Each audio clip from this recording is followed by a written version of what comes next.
Today is Wednesday, December 30th. I'm your host, Kane White, and welcome to the In the Huddle podcast. Welcome to episode 12 of the In the Huddle podcast. We've reached the end of the great year of 2025. One of, if not the greatest year of my life. We've been through Christmas. We're approaching New Year's Eve. And speaking of Christmas, we're at one of our pretty sweet Christmas gifts right now. And here's the deal. I'm not at Christmas. What Christmas means to me is spending quality time with family, spending quality time with friends, celebrating the birth of our Lord and Savior, Jesus Christ. That's number one on my list. That quality time that as we grow older and as we go separate ways in lives, that quality time we don't get as often. And so that's number one on my list, obviously behind celebrating the birth of our Lord and Savior, Jesus Christ. But I like a good gift now and then. And I love seeing the looks on faces of my family when they receive a gift from me that I thought was really thoughtful. When I got back from coaching the University of Arkansas, I had this thought in my head. I said, hey, look, I'm going to have some guys that go play in the NFL one day. Some guys that I coach go play in the NFL.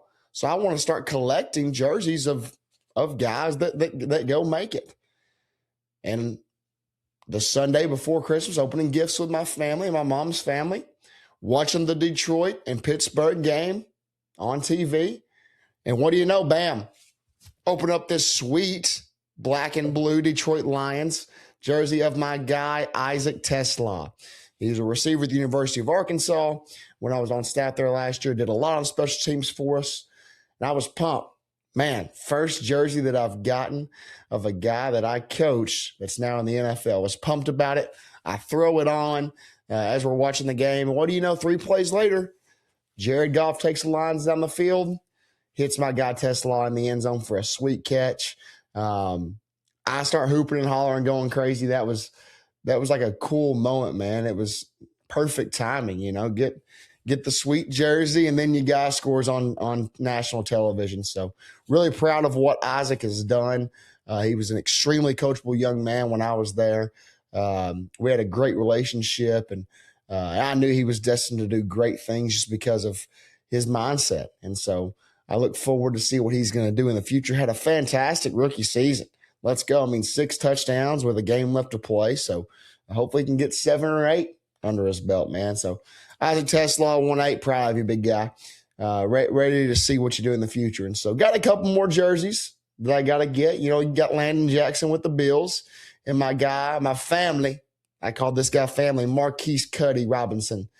He's with the Baltimore Ravens, so I got to pick up his jersey as well. But nonetheless, Christmas was special to me this year. Got to spend it back at home with my family after being away last year. So really special time for me this holiday season.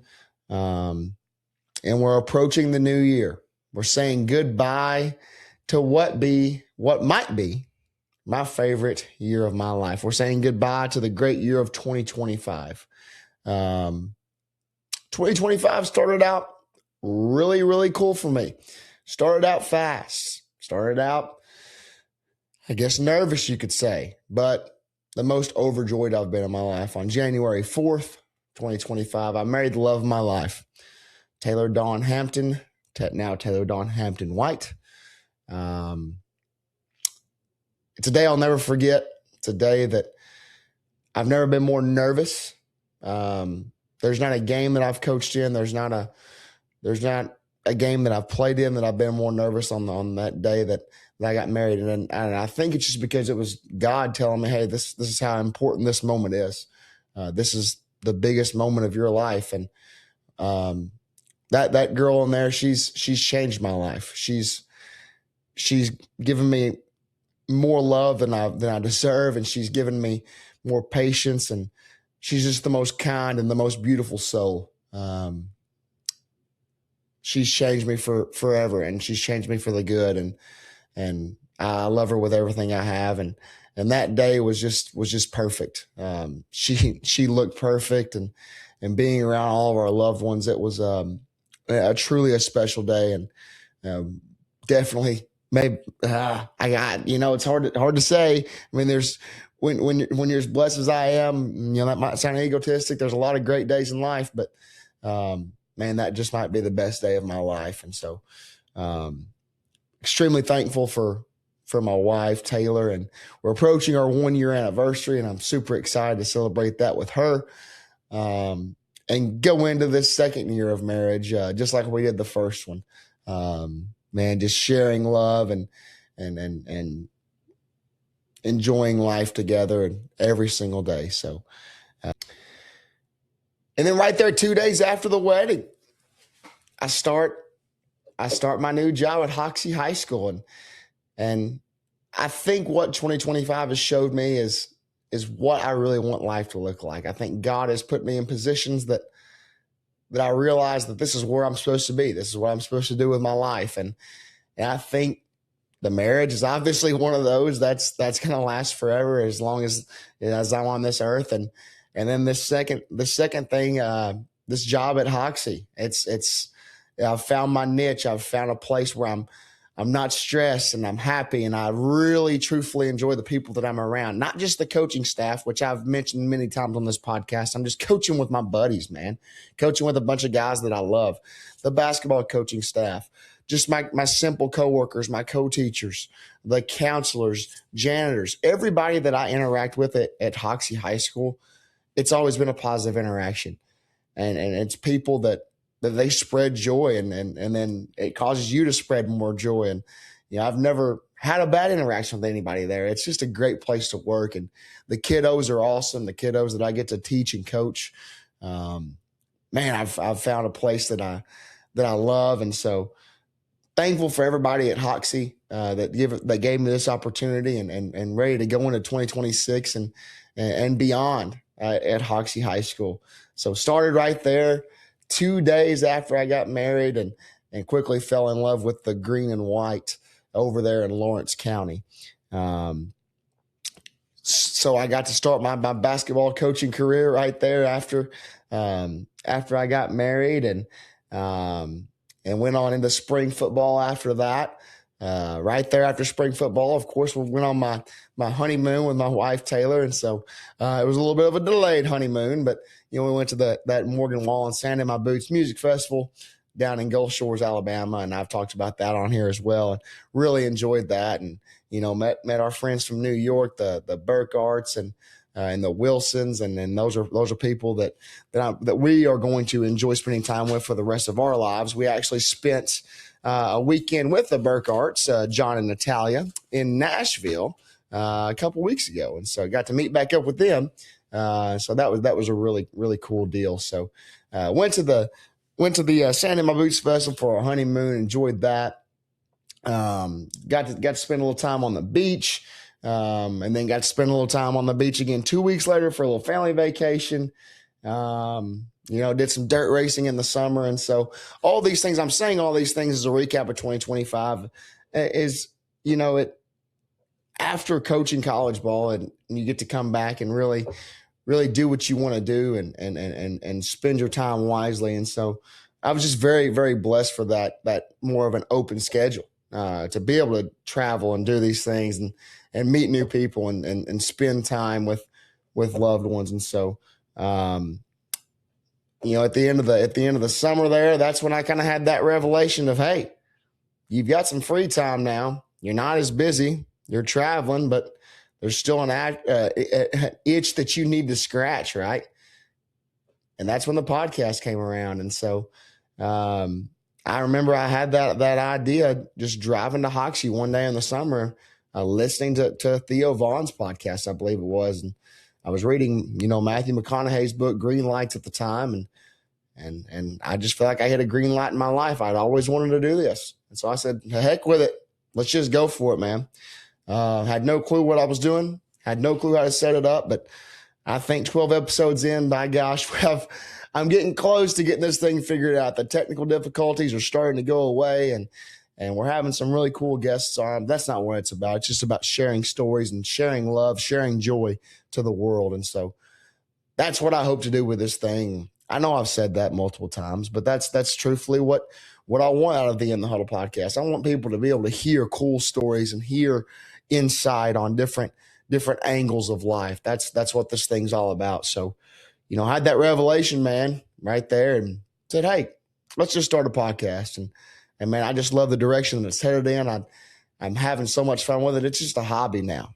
I was nervous starting. I really was. Talking to a camera right here, just me, this microphone and this camera and the Martin car and the Santa statue. That's not easy to do. And so I think I've improved on that. When I do the solo intros and the solo episodes, now talking with a guest, that's easy, right? That's just conversation. That's the fun stuff. And so excited for the guests that we have coming up early in 2026. And the goal is to hit 25 episodes in 2026. So I think we can do that. We did 12 in the back half of 2025. So the goal is 25 episodes in 2026. So let's see if we can make that happen. So before we get to our guests, as we wrap up the 2025 recap, I've got to do two things. I've got to thank my guests that I had on in 2025. One, Mr. Coach Lee Wimberly. We talked about his coaching career from early in his coaching days to his playing days to where he is now and the time we spent together at Manila. And so I got to thank him for being my first guest. Mr. Ashton Noe, the starting long snapper at the University of Arkansas. We talked about his playing career from JUCO all the way to the SEC and now a team captain at the University of Arkansas. My little brother, Will Ryan White. We talked about life growing up. We shared favorite memories from growing up.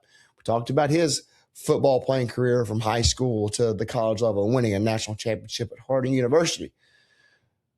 My guy, Ryan Vaughn, the chief meteorologist at Region 8 News. We talked about, heck, he went to high school with Jelly Roll. That was pretty sweet. Did not know that. We talked about his preparation for major weather events and talked about why he does the weather and the satisfaction it gives him.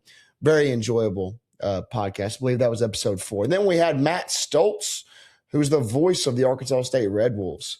Got to get a different angle of a person that's in sports. Got to hear someone that's behind the mic and talk about some of his favorite memories in calling Arkansas State sports events. Had the starting punter of the University of Arkansas, Mr. Devin Bale, who, man, I'm hoping and praying for this young man. I'm hoping and praying he gets a shot at that next level in the NFL. He's a heck of a punter. We talked about overcoming adversity through being a walk-on to start his career and then ending up where he is now. And so another enjoyable conversation. I love that young man to death. Ready to see what he does next. We have my guy, Cody Batman Crittenden on. He is a freelance artist. He does murals. He does graphics. He does more for this podcast than anybody will ever know behind the scenes. Had some laughs, talked about some golf, talked about some art, and man, it's another great listen. That's one of the funniest human beings I've ever met on planet Earth is Mr. Cody Batman Crittenden. We had Cole the Rooster Keelan, the starting quarterback at Harding University, who is now tied after we talked about how he had set the GAC record for wins as a quarterback when we had him on the podcast. He is now tied for the most all-time wins of any starting quarterback at any level in college football. Fantastic career he had. Played in the second national championship. They fell just a bit short, but I'm super proud of my good friend Cole Keelan. We had one of my childhood heroes, Mark Martin, NASCAR Hall of Famer, 40 NASCAR Cup Series wins, and so much more that he's done for the sport of NASCAR and beyond. I didn't talk much in that one. I didn't feel like I needed to. That man was telling so many cool stories, and I was sitting here truly on my podcast as a fan. I'll admit it. I'll be vulnerable in that. I was sitting back and just listening to that man in true awe of the stories that he had to tell, and super appreciative of him spending some time with me that day. He's a busy man, even in retirement, and so extremely thankful that I got to have one of my childhood heroes right here on this podcast. And so that was definitely a blessing. And so, the end of 2025, the football season that I talk about, the football season a lot, college, NFL, high school. At Hoxie High School, we didn't quite accomplish what we wanted. We just missed the state playoffs, but got to be the special teams coordinator at Hoxie High School. And man, did I enjoy it. I enjoyed the heck out of it. Coaching up the special teams, design stuff, coaching up the defensive backs. I'd never coached D-backs before. Man, do I love it. I'm not a defensive back. I cannot change direction. I am not straightaway fast. But I've really enjoyed studying defensive back play and learning how to coach it up a little bit. So excited to head into 2026, the football and basketball season. Excited for what's next at Hoxie High School, and ready to keep moving towards it. We had some exciting times on the field. This year we had a couple of big wins, and man, we were close in some really, really big time games against some really good opponents. And that Friday night feeling, man, it just never leaves you. That Friday night feeling will always be special. And so excited for the Friday Night Lights in 2026. Speaking of Friday Night Lights and coaching high school stuff, we're back into the realm of high school coaching in episode 12 with our guest. He is a Rector, Arkansas native. He is I think I call him a coach's coach. He's a fan of all different types of coaches. Man, he's a supporter of so many coaches in this area. He's become a great friend of mine. It's because of the love and support that he's shown me. And now we talk almost every single day. He's got almost 160 wins as a high school basketball coach at over 3 different schools in only a 9-year period. But to him, it's bigger than the wins and losses. It's the connections. It's getting the best out of the ones that you coach and about making the experience enjoyable. And that's why I have such a deep appreciation for this man. He is the head girls basketball coach at Paragould High School, Mr. Mitchell Weber.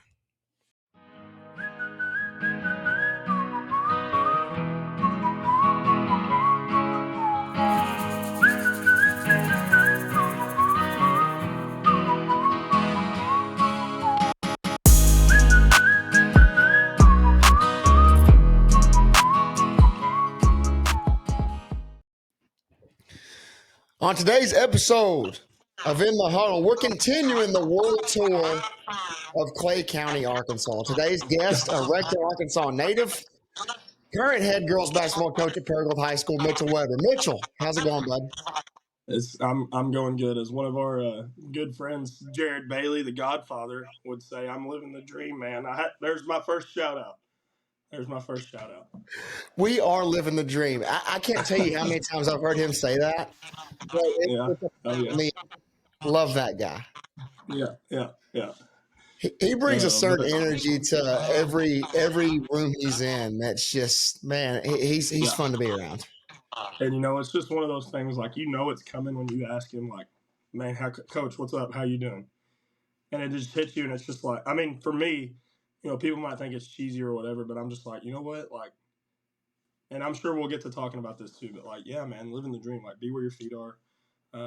It's just, I don't know, maybe sometimes I'm getting old. I'm getting too old and I'm taking stuff way too seriously, stuff like that. But it's a trivial thing, but I get it though. And everybody's dream looks different, but I truly think I'm living mine. I really do. And here's my second shout out, okay? A guy, Coach Marty Valance, one of my best friends. Great dude, but when you were in your career going from this to that, we were always like, you know what? Something that we admire about Kane is we feel like dude's always where his feet are. It might have been when you were at Manila, got the head gig at Manila, and we were like, dang, Kane could be like the toilet cleaner at wherever the local come and go, and dude's gonna be like, yeah, man, taking care of business. This is living the dream, and that's something that is commendable, and that's something that coaches need to have. Just not always having 1 foot in, 1 foot out, looking for the next one, but like being where your feet are and making the most of whatever job that you got. I think that says a lot, especially in today's day and age where your attention can be pulled so many different directions. Yeah. In high school sports, man, just being where your feet are, being with your kids, that's a good lesson. So kudos to Coach V. Kudos to you, man. That's a lesson learned. 2 points to what you just said. One, thank you very much. It's a great compliment. That makes me feel great about myself. And Yeah, that's the way I look at things, man, is there's so many people that I feel like are counting on me. And maybe that's egotistic, but I just feel that way. And so I think it's really important to just live in that moment. And two, I was a terrible basketball player. I a terrible athlete in general, but I would have run through a wall for Marty Valance. I love playing for him. He was my junior high basketball coach. Love that man. yeah. People, he was at Marmaduke for a good while, and I was at Rector, and uh, people would often ask me, they're like, "Oh, Rector Marmaduke, y'all are, how did y'all?" I'm like, man, like it was just it was a thing. Like I'll never forget this, and I've actually got my phone propped up on a stack of books, so it would be up often.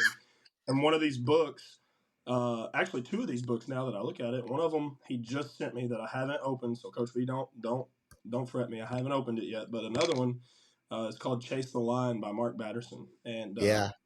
it's just been kind of a thing that a quote that's always stuck to me. But he gave me that book after Marmaduke Senior Girls beat us out in the district tournament, maybe my second year, and had a handwritten note in it just talking about uh, you do stuff the right way, yada yada yada, all this good stuff, and hopefully there are many more battles in the future, or we can chase lines together. Right. And lo and behold, man, 3 years later, we're thick as thieves at Brooklyn, and do that for 3 years, and I've got a lifelong friend now, and people ask me all the time, what was it like coaching with Coach? I mean, that dude, he is a player's coach. Like he's all about the kids. He's all about those girls. He's a good basketball coach too. On top of that, but the thing that I love about Coach V is there's a lot of people that love Coach V, Yes. and in today's day and age, um, kids need that, especially most of these kids that might be coming from Lord knows what at home. Uh, Right. those kids. I feel like and I'm only I'm only 30. We'll be 31 actually a week from today, but um, man, these kids need people at school, and it's not just coaches. It could be the math teacher. It could be the secretary in the office. Like people need people, and Coach V is a people person, and I can't say enough great things about him, man. He's my guy. No doubt. Absolutely. I completely agree. And that's something that's the most rewarding part of our job, man. It's not the wins, it's not the losses, it's the lives impacted, and you get to do it every year. And happy early birthday, by the way. Yeah, thanks. Appreciate it. Appreciate it. I'm sure I'll shoot you a text. But so you know good and well that I'm a football coach that Yeah. gets the opportunity to coach basketball now. Are we ever going to see you in a headset? Will that ever happen? Okay, so I'm glad you asked that because I tell my wife all the time. Like I did the PA at Paragould for football games this year, and I tell my wife all the time. I grew up at Rector. 8-man football wasn't a thing back when I was in school, Right. and we played 11-man up until my ninth grade year. I actually played in the last three 11-man games that Rector had to that point because we moved up at the end of the year, and then Rector didn't have it my 10th, 11th, 12th, and then the year after that. And I always tell my wife, I'm like, man, I don't know, man. There's just something about those Friday nights, man. Like, There is. and no offense to the schools I've been at, Brooklyn was probably the closest. I haven't been at a big time football school, so I haven't really seen. Like, I tell my father-in-law all the time, like on Friday nights in the fall, like I want to go to the Cotton Patch. Well, it's not the Cotton Patch anymore, but the Tez and watch Rivercrest Osceola. I want to Right. go to Hoxie Walnut Ridge. Uh, I guess the closest thing I've been to. My father-in-law's cousin is DJ Mars at Quitman, and here's a Hoxie Right. shout out. So like 2 or 3 years ago, Quitman went to Hoxie for a playoff football game on a Friday night, and I just remember looking at it, I'm like, dang man, there's just Friday night lights are just I don't know, it's different. So I tell my wife all the time too. I'm like, and I'm a coaching. I love coaches. of all sports genres, always stealing stuff from them. I'm like, man, a headset on Friday night would be kind of cool. Yeah. Just the gear that coaches get to wear, and just I don't know, man. That's always something that I've always told my wife. Probably not, if I'm being honest, but I do have a 3-year-old son. I don't know. I might have to make a football coaching debut. Maybe not in the high school ranks, but yeah, I don't know. I don't know. That'd be awesome to see. And hey, maybe years down the road, if I'm ever a head coach again, you might get a phone call. Who knows? So Listen, keep that listen, line open. listen. I barely know about basketball, so I wouldn't even begin to know about football. But I'd be the hype man. I'd be the dude that holds the head coach's belt, look back to tell him to get back on the sideline. I'll be the sideline guy. I don't know, but that thought has definitely crossed my mind. Like, Every head coach needs a get back guy. Every single one does. And I was the world's worst about it, man. I found myself on the field, and I only got one sideline warning, I think. So I guess I did a good enough job of it. But so I got to know the answer to this one. I'm pretty sure I might know the answer already. But have you ever gotten a technical on the bench? Oh, for sure. Not gonna lie, people are probably wondering why we might be cut in different clothes, but since the last time that we talked, let's see, I've played like 4 games. We've played 4 games, and I didn't get one in the last one, but I got 2 technicals and a bench warning back to back to back in a row in a row in a row. Let's go. Attaboy. So it's sometimes it's part of it. Sometimes it's gamesmanship. It's the game within the game a little bit. You want, and I'm sure it's like that way in football too. Like you need that sideline warning to kind of get referees' attention, but it's also the referees, in my opinion, feeling like, hey, big guy, we see you, we hear you, but you can't act like that. Here's a bench warning. Here's a sideline warning. Here's whatever else. Yeah. Which is what my bench warning was, and which was what one of my technicals was, in my opinion. If I were to ask those officials again, so. Yeah, I feel like sometimes it is blow a gasket and you're just acting, um, you know unruly, but sometimes it's the game within the game. And I think also what we do as coaches is we're coaching in a day and age where kids watch NBA players, NFL players talk to referees nonstop, and they feel like they can do the same.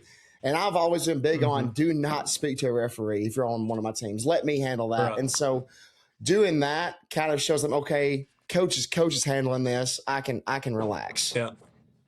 Yeah, and there's probably different. You get the technical that kind of wants to fire your group up, or you get the technical because you feel like you're not getting calls and you just want them to know, kind of how you feel. And then there's just sometimes where not gonna lie, you probably let your emotions get the best of you, and you get stuck with one because you deserved one because you're acting like a fool. So, it is what it is. It's part of the game. Like Mitchell said when I asked him about the technical, we did have some technical difficulties on our first recording. Yeah. Well, we lost the back half of it, but I'm getting those things cleaned up. I'm getting some stuff figured out. So we're re-recording here, but we're just kind of picking up the conversation where we left off. So, at what point in your life did you look around and go, hey, I want to coach? That's what I want to do with my life. At what point did that happen? Yeah. This might sound like a little bit of a cliche answer, but that's always kind of been something that I wanted to do. Love it. I have my kindergarten teacher. She taught me in kindergarten and 3rd grade. At Rector, they got teachers bouncing around everywhere. That's right. So, she taught me in kindergarten and 3rd grade, actually. And I remember, I don't know if it was when I graduated college, or when I got out, got my first job or what, but she posted this picture of me and her at kindergarten graduation, and I'm walking across the stage, getting my diploma. That's so cool. And she just had like a little thought bubble above my head that said, I want to be a coach. And I haven't asked her about that. I probably should, but I don't know if that's been a thing that I've always wanted to do. I'm a first generation college kid, so awesome. I was kind of green going into all of that stuff. And married into an educational family. That's right. It's just always been something that I've kind of wanted to do.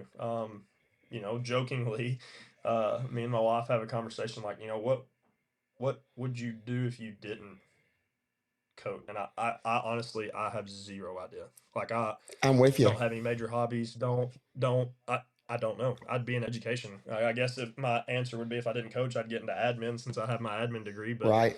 I'm not ready. I'm not ready for that step yet, obviously. But Me either. I honestly don't know I honestly don't know what I would do if I weren't coaching. So it's always been something I wanted to do. I can say the same. I think we're one and the same in that, seeing my dad coach growing up, and I was like, hey, I can do that too. But I'm with you, man. If I couldn't coach, I guess I'd keep doing the podcast, maybe go back and work at the Buckle again, like I did in college, Right. sell some jeans. I mean, I think I was decent at that. So, but Right. man, it's in my blood, and you married into an education and coaching family. And so, I think we're one and the same, man. I get so much satisfaction, with what we do, man. Just seeing kids' faces light up when they accomplish something. It's a real good feeling. Right, for sure. And I think sometimes we as coaches, we probably take that for granted. Yeah.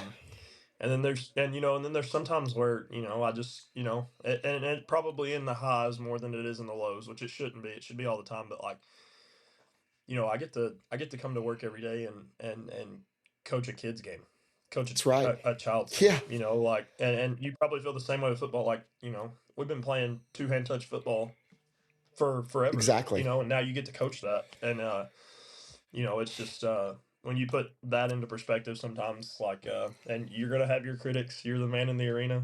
There's a bunch of people probably sitting over there that would love to switch jobs with you. That's right. And they don't see it that way. And I'm extremely blessed to get to do what I do, and I'm sure you and other coaches feel the same way. No doubt. I'm a big believer, and this is going to sound cliche and silly.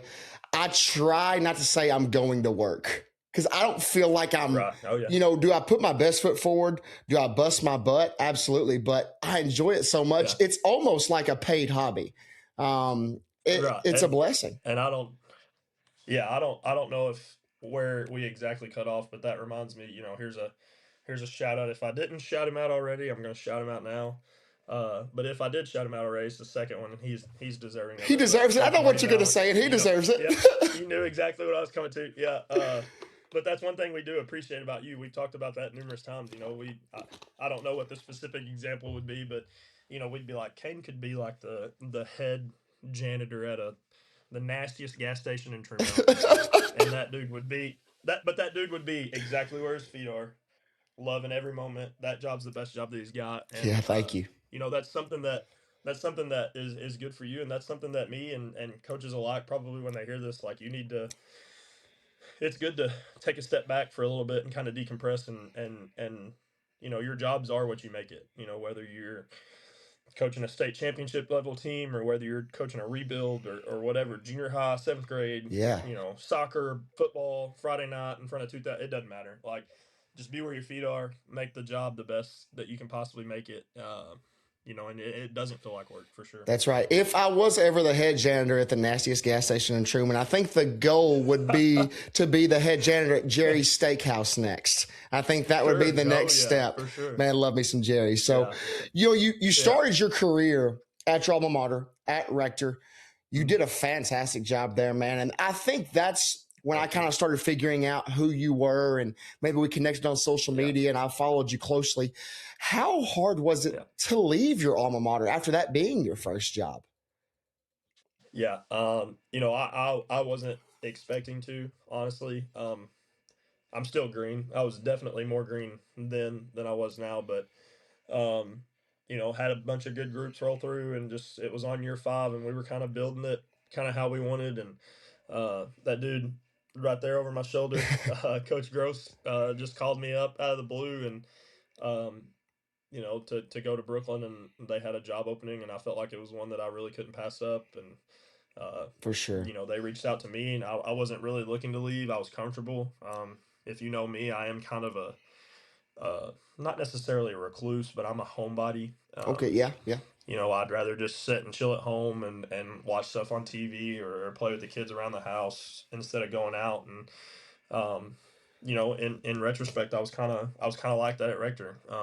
We still had some decent pieces coming back that could that were, state tournament level pieces, and they ended up making the state tournament after that, and Rector hosted it. So, um, but it is just one of those things that, it was a very hard decision.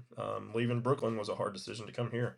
Um, and I'm being transparent here. That's one of those decisions, both of those that I probably was super uncomfortable with. I'm not Yeah. not that it was confrontational, but I'm not a confrontational person. That gives me like the heebie-jeebies, which is something I need to get better at. And people probably listen to this that only watch me on Tuesday and Friday nights probably think I'm just full of crap right now, but it is, man. It's just I hate telling people no. I'm a people pleaser, Me too, and brother. all of those decisions probably felt like I was letting some people down. Um, but at the end of the day, both of those moves made a ton of sense. Right. A ton of sense for my family. And that's where it all was centered around. I don't feel like either one of the three are really good jobs for professional reasons, one way or the other. But they were all good family moves for me. And that's super important that you're still a spring chicken. We're still both young guys. And I think Yeah. it's really Oh, important yeah. that me and you at a young age, we've got it figured out, where our priorities lie and what we value. Sure. And I know leaving those jobs is hard too. All 3 times I've done it, leaving Manila, leaving Waldron, and even leaving the University of Arkansas. Those were 3 hard things to do just because of the people, right? You're leaving people that Right. you love Yeah. and leaving the kids. And then, like you said, telling people no, man, I got to get better at that too, because at the end of the day, Yeah. we've got to do what's best for us and our family. And Yeah. God's got us right where he wants us. Like I've said on this podcast, Yeah. 224 times. Yeah. Yeah. And it's, I guess that is what kind of just is a weakness for me. I'm a people person, and we're in the people business, whether we believe it or not. That's Like, right. we are in the business to help shape young men, young women, into becoming better people. And football and basketball are just the avenues that we get to do that. Now, That's right.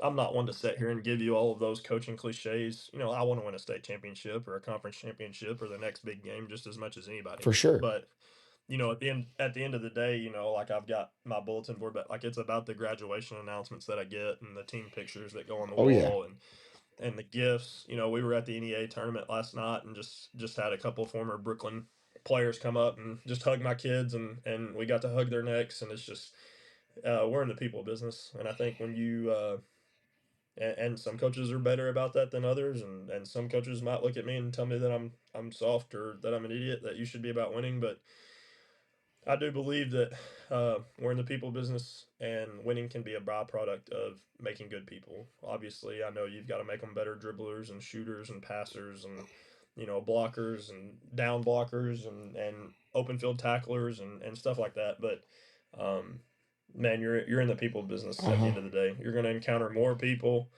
in your career than you ever will wins. That's right, man. That's a great point. And you're just in the people business. That every day, every person that you come into contact with, whether you coach them or whether you don't, I did lunch duty at Brooklyn for all 3 years, and I really, other than them being stacked back to back to back, I loved lunch duty because I got to go in there and hang out with just people and That's right. and interact with people. So yeah, you come into contact with more people than you do wins throughout your career, and I think if you can put that foot forward, that you can make an impact on a lot of lives. I had this great quote that I gave probably way too many times at Manila when the kids would be down after maybe a loss or a tough practice. I'm like, hey guys, these wins and losses, they're going to come and go. Hey, we're going to be having coffee on the porch of my retirement home in Vail, Colorado one day. That's what's important. This experience. Yeah. I'm probably never going to have a retirement home in Vail, Colorado, but that just sounded good at the time. Yeah. If that place even exists, is that a ski resort town in Colorado? Maybe. I don't know. Yeah, something like that. Yeah. But I mean, I can remember just because I'm a nerd, but I can remember what our overall records were and this and that. If you ask me, hey, what'd you do how many points did you score against Marmaduke on December the 15th of, I don't know, Matt, but I can tell you who my best shooter was. I can tell you who my favorite teammate was. I can tell you, that's right, about the bus rides and the coach, how I feel about Coach Mills and stuff like that. But yeah, for sure, in the people business. Man, I'm glad you made that point. I tend to make this point a lot. When a player makes a mistake and they show that emotion and they get down, and I'm like, man, nobody's gonna remember you missing a free throw in 30 years or you dropping a pass in 30 years. People are gonna remember maybe how you reacted to it. But Oh yeah, that goes by the wayside, man. And how you handle yourselves in yeah, those down situations is what's really important. yeah, for sure. So, we talked about wins and losses. And man, I know you've got a ton of them. How many wins do you have at this current state? Oh gosh, we were actually talking about this just the other day. Because I'm at Paragould now, so my father-in-law was here, and my sister-in-law and my wife, they know exactly how many wins and losses he had here, and so I've got about 150, almost Wow. 160 in 9 years. Started out kind of slow, and then we won a bunch of those at Brooklyn over the last 3 years. But I am a nerd about that stuff. Some people might call it cocky or conceited, but I have like a 12-page Google Doc of a record book that I have of That's all my awesome. former players, and like how many points in a season so and so had, and who led us in steals, and all that stuff. And that's more for me, and maybe that is a conceited and cocky answer, but that's No, more for me to look back. If I retire in 15 years or whenever it is, and I'm just like, oh yeah, I remember. Ellie Ford scoring this against that person, or the Paul's Grove kid scored 30 whatever against so and so, yeah. and I just like that. I like numbers, and I like posting them in the locker room, and giving the next kid some motivation and some stuff back. So that's more for that No, type and stuff. that's not conceited. That's something that I wish that I had done is journal stats from the Yeah, time that I started my head coaching career at Manila. And of course, you remember the big ones. We set the state rushing record oh yeah, for rushing yards in a playoff game with 591 against Danville, and Peyton McQueen yeah, had 127 tackles in a season. Like, you remember those things, but yeah, man, I wish I had every single one, right. because just like you, I'm a sports nerd. I'm a stat nerd. I've got Hmm. all this useless information, and I wish I'd really documented more of it. So definitely not conceited. I love Yeah, that. That's a yeah, lot of wins, man. eh, Congratulations. yeah. And as much as thank you, and as much as kids might not act like they want to see their name up there. Oh, for Like, sure. hey, here's the top 10 scoring leaders that I've had in my 9 years, and it's like, oh, I played with that one, or oh, I can catch that, and maybe that's a wrong way to look at it, because points, it's not all about points and That's whatnot, right. but um, it is something, the competitor in us. We like to rank and publish all of our stuff, our shooting records, weight room records in the locker I room love that we that. might have, just from a competitive aspect too. And you can't be competitive if you don't keep up with your own numbers. For So, sure. For sure. So, of all those wins, almost 160 of them, can you give me a favorite off the top of your head?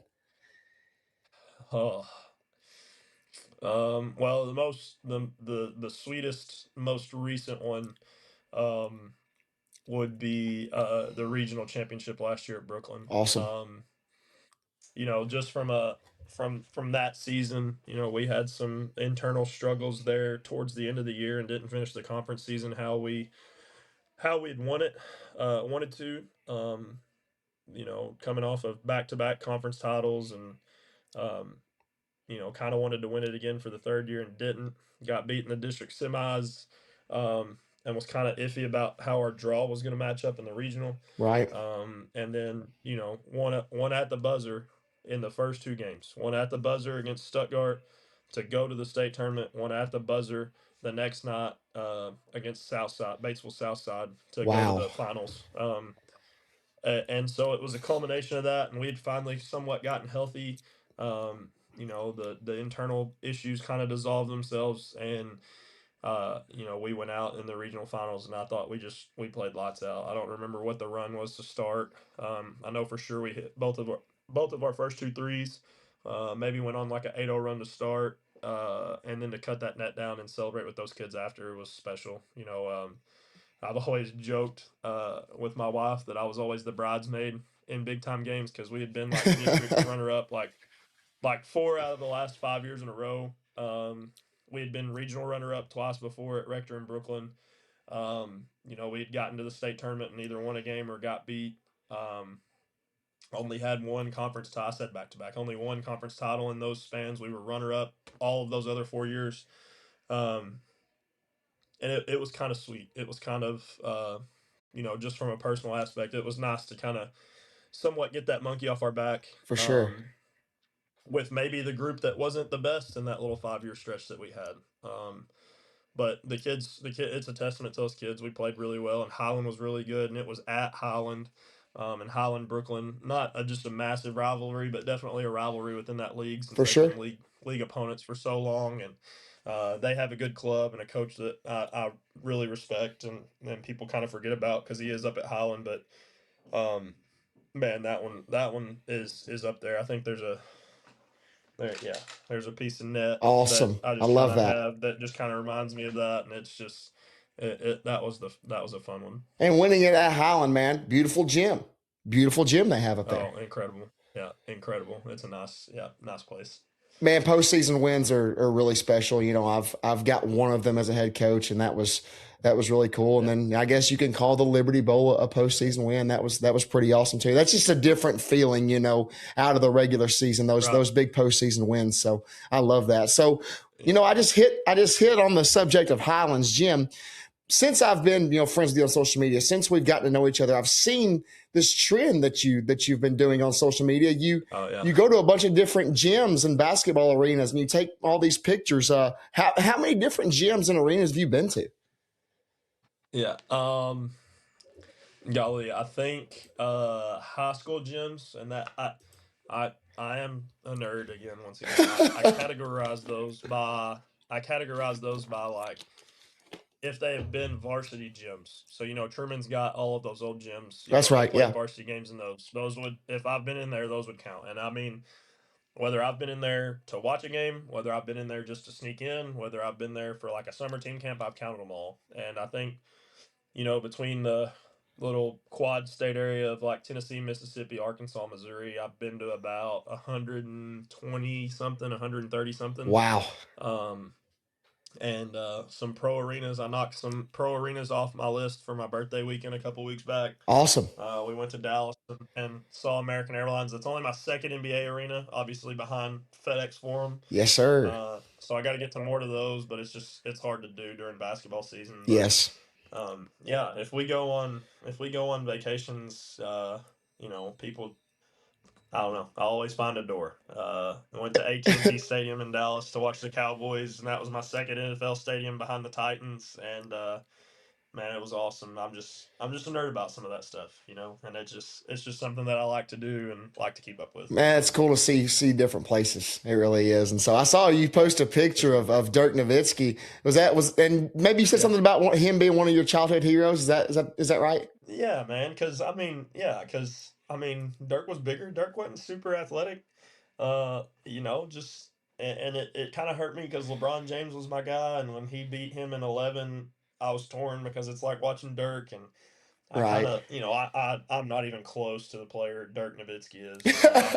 Not even close. But I like kind of modeling. Like, that dude wasn't going up there and blocking a ton of shots. That dude was playing off pivots and shot fakes, and he's a good jump shooter and passed it really well. And I just liked the way he played, and that was just one of my childhood dudes growing up. Yes, he could roll. Man, that run he had in 11 to win the finals was unbelievable. My goodness, beat some great teams. Just insane. He's just like I said, he was fundamental, and those Europeans always kind of are. And I don't know, I just like the way he played and tried to model some of my stuff after him, and he's just one of my favorite ones to watch. So it's cool to see that statue there. That's right. So of all those arenas you've been to, can you give me maybe the most unique one, or like the coolest feature in one of those arenas?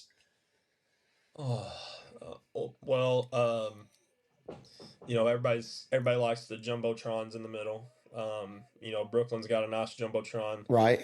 Lake Hamilton down in like southwestish Arkansas and Percy, outside of Hot Springs. They have nice technology in theirs. The gym that I'm in right now at Paragould, with the round roofs, Hershey's got one of those. Cooter, Missouri's got one of those. Oh, yeah. just and just some. I mean, those are unique features. I like all gyms. I like the new gyms that have all the bells and whistles in it, with the massive locker rooms and the big coaches' offices and the hospitality rooms and stuff. But Right. there's something about, like, as soon as I hit that door right there to my office, I'm standing right beside the baseline almost. And it's just something about smelling that wax, and when the popcorn gets rolling in here, and Yes, smelling the sir. popcorn and of these old gyms that just you can't replicate. Rector's old gym that was there before their new one had the round roof, and it had like the crisscross like rafters going Yeah. all through it, and probably had a ton of asbestos with it. But it was one of those things. The old wooden bleachers. The old Lake City gym at Riverside. They're the Yes. same way. Just I don't know, man. I like stuff like that. I like the nostalgia.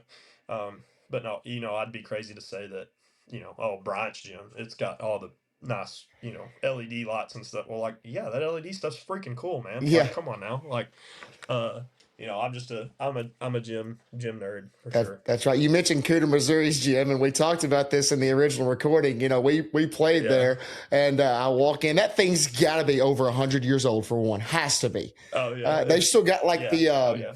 like the old square school that's like got 3 levels, and the gym's attached to it. Yeah. And I walk in there, I'm like, oh Yeah. my gosh, this is awesome. Like, this place is small. It's tiny wooden bleachers.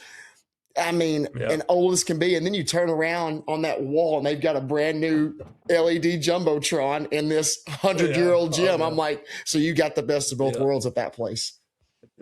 Yeah, it's it's crazy that high school sports. I mean, if you think about it, going back to us being in the people business, like, you are people's Super Bowl every Friday night. This is true. You know what I mean? Like, yeah, like you grew up wanting to be a Truman Wildcat. absolutely. You know what I mean? Friday nights were the thing, man. And I'm sure people, when schools try to pass millages and all this stuff, they get all bent out of shape because and rightfully so. But as the legend Buster Campbell says, basketball keeps the lights on at Riverside. That's right. And high school athletics, that's what kids go to school for. They go to school for band, and they go to school for FFA too. But there's something special about those high school athletics. That's why the facilities look the way they do, and especially around here, man. I mean, even some of the football facilities, and baseball, softball, like, we're putting new turf in. Like, there's a reason some of that investment is put into high school athletics, and that's why some of the gyms are the way they are. That's right. Our boy Jared Bailey is pumped about that turf on the softball field, man. I'm happy for him. Oh yeah, my guy's living the dream, baby. Every single day. Love that guy. So every day. Yeah. I really enjoyed this segment on the original recording, and so I think we've got to wrap up this conversation with this, because we went on this like 20-minute rant about Northeast Arkansas legends. And so I'm going to ask you again, because I enjoyed the conversation so much. Give me your all-time Northeast Arkansas starting 5 in basketball, if you can give me only 5. Oh man. I might be a little unconventional, because I don't know if I can go point guard, shooting guard, small forward. That's fair. Especially the way today's play, like, that's another topic too. But you can't start any conversation now without Austin Reeves. This is true. From Cedar Ridge. I mean, like, and you got the Drillers shirt on today. Like, it is mind blowing to me that and you can use it as a story for any kid. The kids from Paragould, the kids from Hoxie, like a kid from Newark, Arkansas, and a kid from Lake City were playing at Staples and pitching at Dodger Stadium in the same year. Yes. Like, the same year.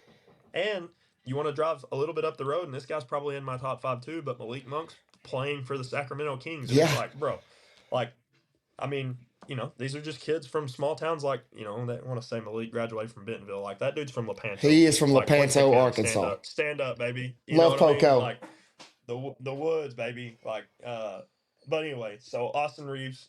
Yes. Malik Monk. And people, and this is a shout out to him, because that dude was a dog too. People always think about Austin and stuff. And his older brother was a dog. He could go, like, sir. Spencer was a dude, man. And he's still playing professionally overseas. I know that's me. That's me showing my 2A love here because all those guys were in 2A when I was in school. But Austin and Spencer Reeves, Malik Monk. Um, let's see. Golly, and my mind goes to Malik Monk, and I can pick a top 5 from EPC. That's right. Just right off the bat, Kai Madden, AJ Turner, Jamar Sturdivant, those yeah. dudes. And that's just me staying at one school. That's not talking about, driving down the road to Mark Tree and you're talking about like Darius Ivey and Alan Buchanan. Yes, sir. Buchanan can fly. Fred Shepard. I mean, Malcolm Washington at Truman. My and guy. You go the other way, you go to Mississippi County, and you're talking about Des Moines Brown. You're talking about all those dudes that Wimbo had at Manila and Bill Taylor had at Manila before him, and then BIC's in Mississippi County too. You're talking about Brooks Taylor. I mean, golly. All right, let me zone in here. Lock in. Austin Reeves. I got lock in. Austin Reeves, Spencer Reeves, Malik Monk, Brooks Taylor. I mean, Brooks was that dude, like any dude, and people might not like watching him play. I remember being a little kid at Rector, and Rector and BIC were in the same conference. And no offense to those Rector teams back in like 05, 06, they weren't very good. But I knew when BIC was coming to town.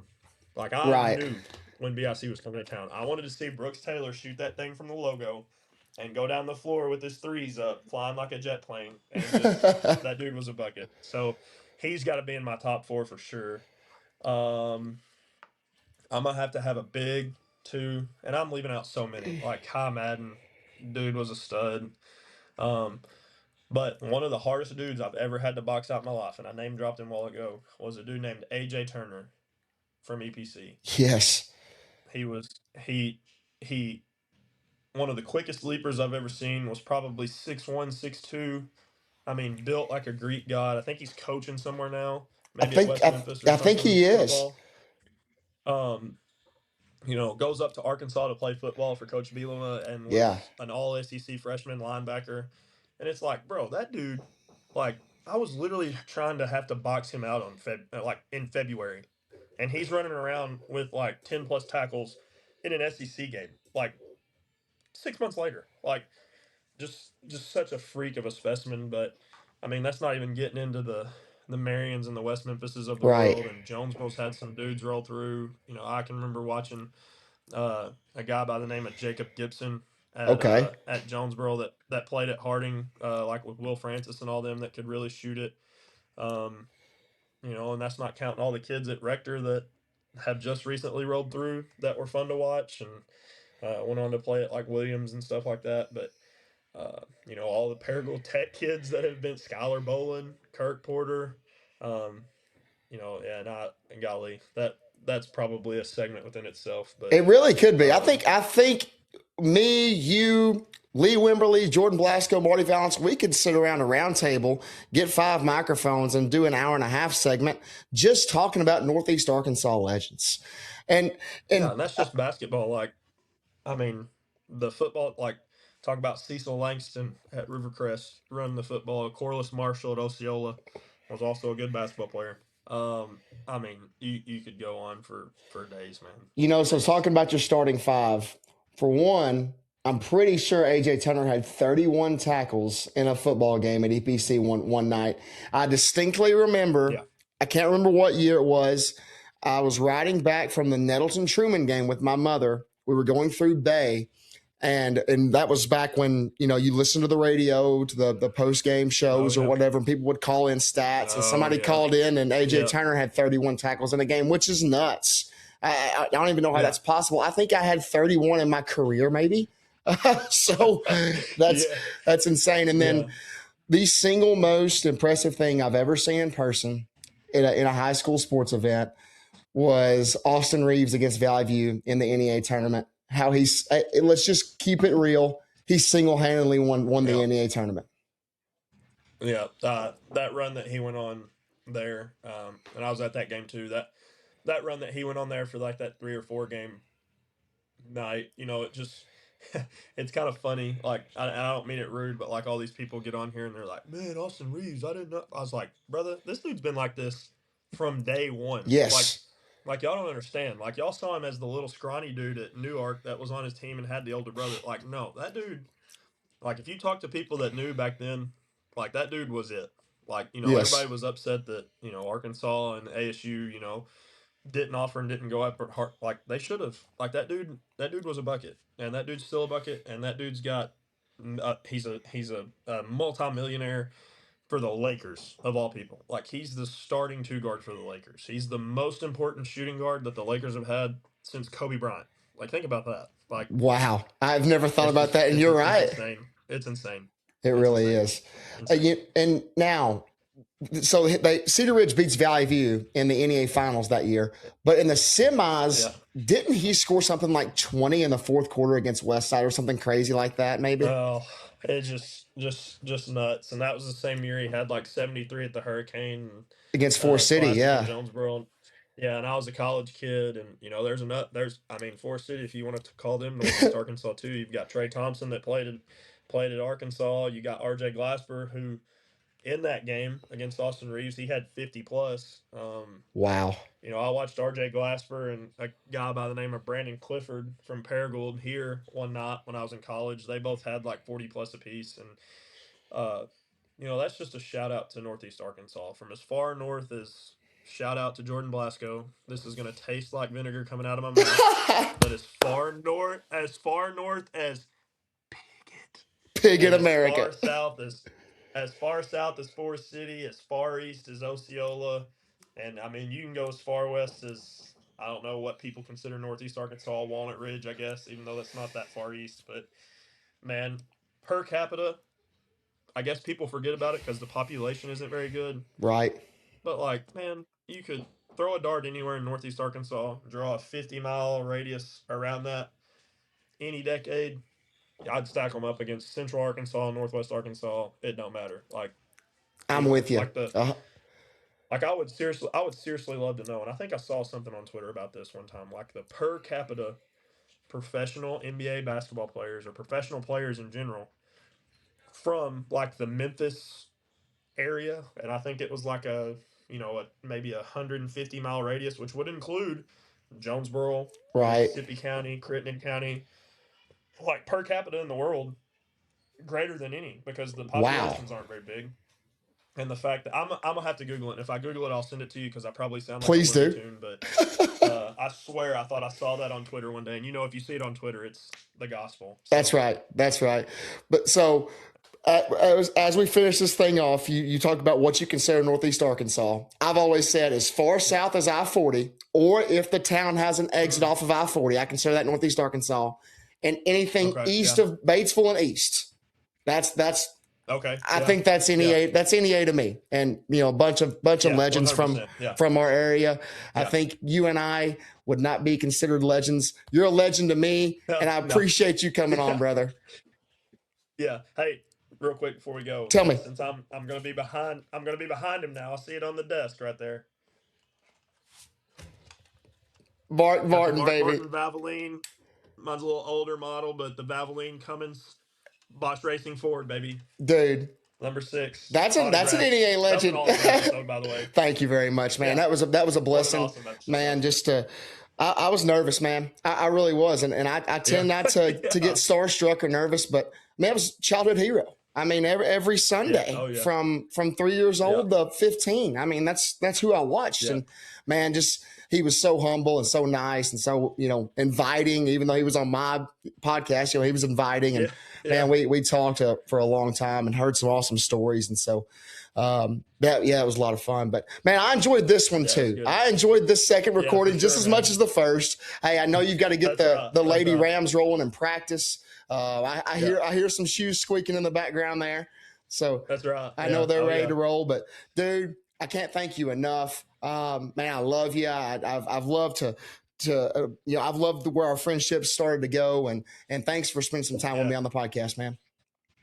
For sure, man. I appreciate it. Keep doing what you're doing. I love listening to people and love hearing their stories. So, good job. Hey, thanks for getting in the huddle with Mitchell Weber. We'll see you next time.